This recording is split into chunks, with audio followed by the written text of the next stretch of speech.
पिताजी, आप देश और कौम से गद्दारी कर रहे हैं। चोरी चाहे 1 पैसे की हो, 1 लाख रुपए की चोरी चोरी है। आप आधे चोर, 1/4 चोर, ऐसे चोर नहीं बन सकते। या तो आप एक चोर हैं या एक शरीफ आदमी। शराफत, ईमानदारी, देशभक्ति, तुमने इनके असली रूप नहीं देखे बेटे।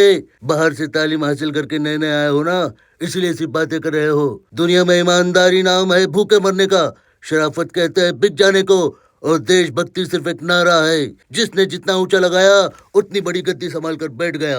इसीलिए आपने ये सारे उसूल ताक पे रख दिए। ईमानदारी के नाम पर आप सट्टा चलाते हैं, मटका खोलते हैं। शराफत के नाम पर गलत अकाउंट बनवाकर लाखों करोड़ों रुपए का इनकम टैक्स खा जाते हैं। देशभक्ति की आड़ में दुनिया भर के जुर्म करवाते हैं। गुंडों, कातिलों, सजा याफ्ता मुजरिमों को पनाह देते हैं।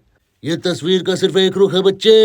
दूसरी तरफ मेरे चंदे से स्कूल, कॉलेज, अस्पताल, धर्मशालाएं और आश्रम चलते हैं, जहाँ विद्यार्थियों को मुफ्त में तालीम दी जाती है, गरीब और अपाहिजों का मुफ्त में इलाज किया जाता है, विधवा और अनाथों को शरण दी जाती है। मेरा लफ्ज जनता के लिए पत्थर की लकीर है।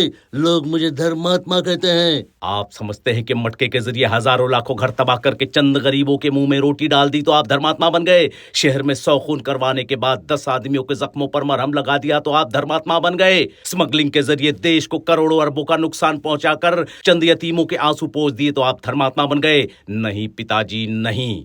अगर आपकी नजरों में धर्म है तो भगवान जाने देश और धर्म का क्या होगा। तुम बहक रहे हो रणबीर। जवानी के जोश में आदर्शवाद की बात करना आसान है, लेकिन गरीबी के नर्क से निकलकर मेरी पोजीशन तक पहुंचना नामुमकिन काम है।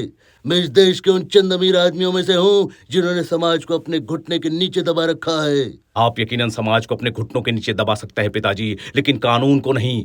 कोई घुटना इतना मजबूत नहीं होता जो कानून की फौलादी गिरफ्त में ना आ सके। अब भी वक्त है पिताजी, आप ये गलत काम बंद कर दीजिए, इससे पहले कि कानून के बेरहम हाथ आपको दबोच ले। कानून, कानून, कानून, कौन सा कानून? मैं अपने लिए खुद कानून बनाता हूँ और रोज कानून तोड़ता हूँ। बहुत खतरनाक खेल खेल रहे हैं आप पिताजी। ये मत भूलिए, जो लोग तलवार के जोर पर जिंदा रहते हैं, एक दिन उनकी गर्दन उसी तलवार से कटती है।